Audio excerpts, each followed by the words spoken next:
Bonjour Jacques Dubourg. Bonjour.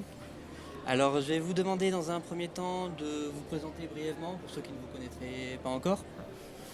Et moi, je suis un scénariste de bande dessinée, mais pas très performant. Je n'ai fait que deux bandes dessinées avec Jacques Arbaud il y a 15 à 20 ans. Je suis plutôt un historien régional. Je relate l'histoire du patrimoine de la région, aussi bien de l'Aquitaine que de Midi-Pyrénées, du Grand Sud-Ouest. Mais j'avais, avec Jacques Arbaud, conçu un livre pour essayer justement de faire passer par la BD de l'histoire vraie. Et j'avais pensé que c'était une façon ludique pour les enfants de connaître l'histoire. D'accord, donc vous répondez déjà un petit peu à ma deuxième question qui était, vu votre parcours, votre carrière, dans un premier temps ça n'avait pas grand-chose à voir avec la bande dessinée et pourtant vous y êtes venu, comment? Eh bien, j'y suis venu parce que dans un salon du livre, il y a une vingtaine d'années, j'ai rencontré Jacques Arbaud. Il était avec ses albums de bande dessinée, moi avec mes livres d'histoire, mais de textes d'histoire. Et en discutant, on s'est dit pourquoi ne ferait-on pas un livre BD sur la Genée.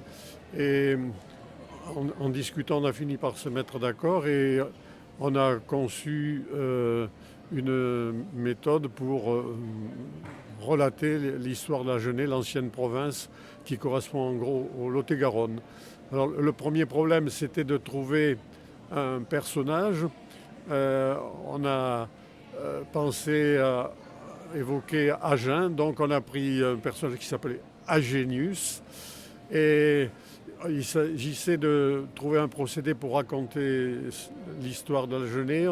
On a pensé que cet Agenius, ça pouvait être un prince des Nitiobriges, c'est-à-dire la première tribu qui a occupé le plateau de l'Ermitage à Agen. On lui a fait boire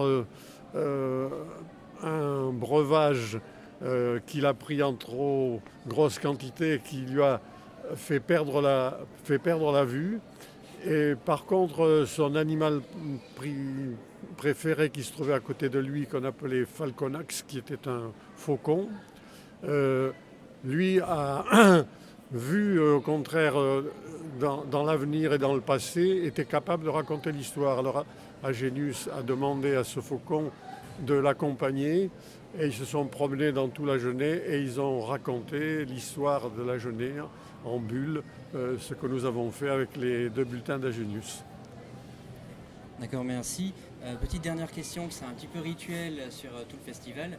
Vous avez dû voir, on a une très belle exposition sur l'archéologie, les dinosaures, illustrés notamment par Mazan, qui raconte aussi comment l'histoire et la bande dessinée ou l'art plus généralement peuvent se nourrir mutuellement l'une de l'autre. Oui. Vous, quelle est la part du réel, de l'histoire ou même de la science dans votre processus créatif? Moi, l'histoire, c'est la principale partie. L'imaginaire n'est que le support, finalement, pour permettre de raconter de l'histoire vraie. Mais ça m'a amusé de trouver un support imaginaire pour raconter l'histoire. Très bien, merci Jacques Dubourg Merci et à bon vous. festival.